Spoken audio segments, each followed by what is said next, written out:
Yeah.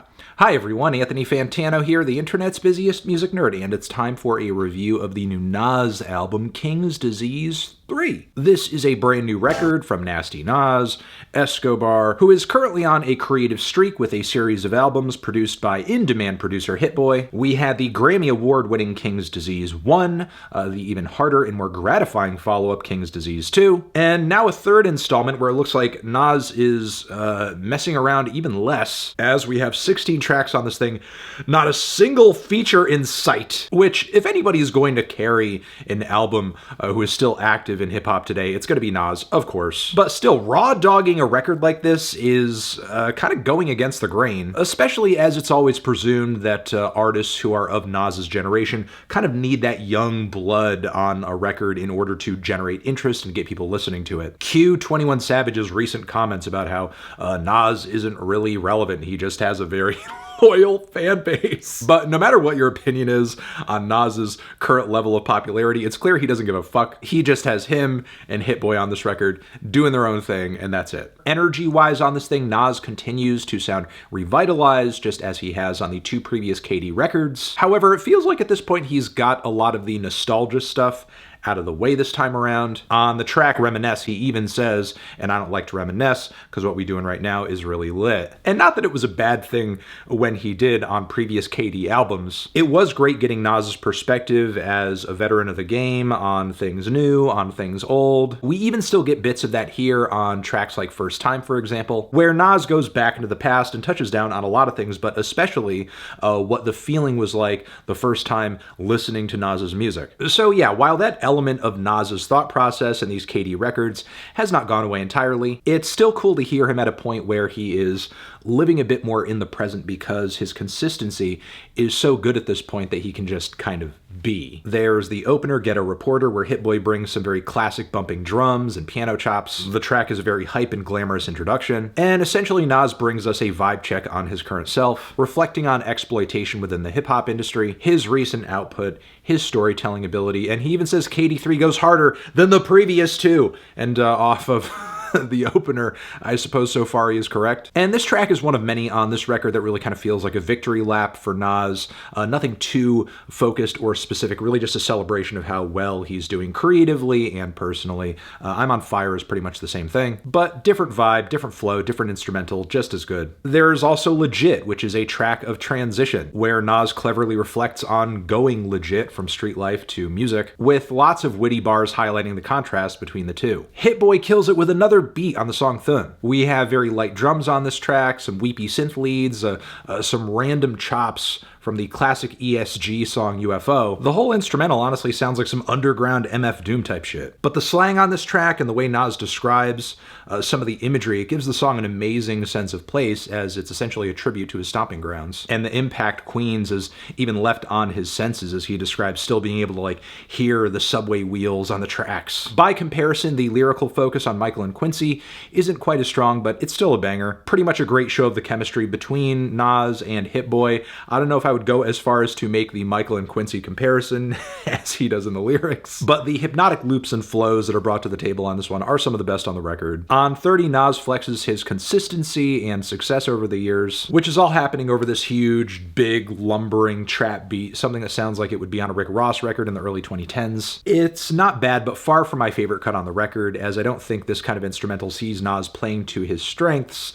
Still, he does have enough versatility to kind of get through it unscathed. With the song Hood to Hood, the glossy and nostalgic synthesizers set a soundtrack for a song where Nas shoots for a lot of unity from neighborhood to neighborhood, which is encouraging to see from an artist who came from an era where beef was really intense, and the various spots in which hip-hop thrived were kind of segmented geographically, and they each had their own kind of flavor and vibe, and sometimes that was cause for friction. We also have the gritty recession proof on this LP, which it's funny that Nas mentions Superfly at the start of the track because the instrumental sounds like it's straight out of a blaxploitation film. Meanwhile, on the lyrical end, Nas essentially lends to the listener some advice to invest in yourself, think of your future, don't move sloppily in a way that endangers yourself. The sense of paranoia but also hope for the future is real. And don't let the title Serious Interlude fool you, as this is one of the more seriously focused tracks on the record. Kind of a slick cut about a dicey relationship that Nas was in at one point, where he was young and he was the side guy. The hard grooves but also very lovey-dovey keys play really well into the scandalous nature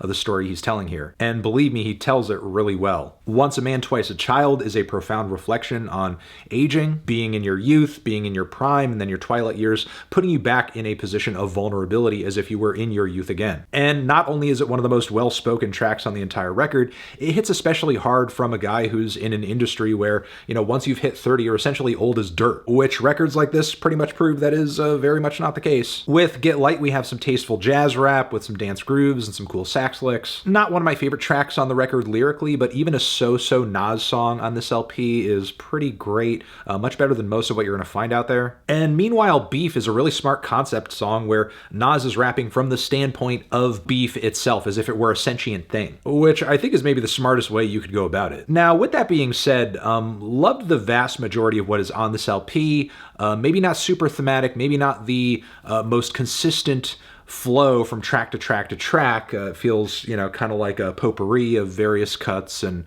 expressions, ideas, all still really well done and consistently performed and written though. You know, it's cohesive enough to the point where it works as an entire record.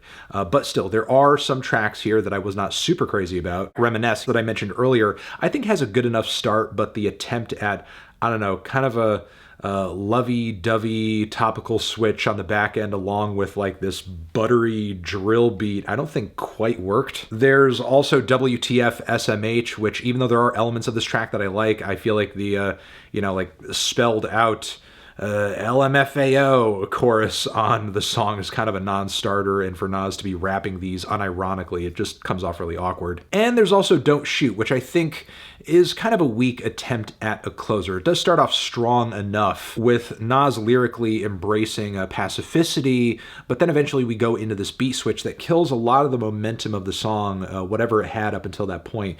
Though I do see the point he is ultimately trying to make here with going into, you know, the idea, the concept of King's disease, and that being something that kind of leads to these violent moments and ways that you can kind of inoculate yourself to it. So again, see the point, see the message. I know what he's getting at. I just feel like structurally it could have been woven together in a much more clean fashion. And I don't know, considering it is the final track of the third record in this trilogy, and, you know, some great things do tend to come in threes, I wonder if this is going to be the final King's Disease album. I would hope that if this is the final song on the final record in this series, like they would kind of go all out, but they didn't really, in my opinion. I mean, at this point, there could be a KD4. I would not poo-poo it. Nas and Hit Boy really do have something special going for themselves. Like, I would love to hear them collaborate again, even if it were just on, like, you know, a different title series or concept or whatever. Because creatively, they do seem to gel so well, which, yeah, was the case on the two previous KDs. This KD, which has some of the best tracks in the series on it so far and a very consistent track list. And pretty much everything that was great about the last two records is also great about this one, but with the exemption of features, it's maybe just a little bit more no bullshit. And yeah, I love it. It was great. Really good listen. I'm feeling a decent 8 on this one. Transition, have you given this album a listen? Did you love it? Did you hate it? What would you rate it? You're the best, you're the best. What should I review next? Hit the like if you like. Please subscribe and please don't cry. Hit the bell as well. Over here next to my head is another video that you can check out. Hit that up or the link to subscribe to the channel. Anthony Fantano, Nas, KD3, forever.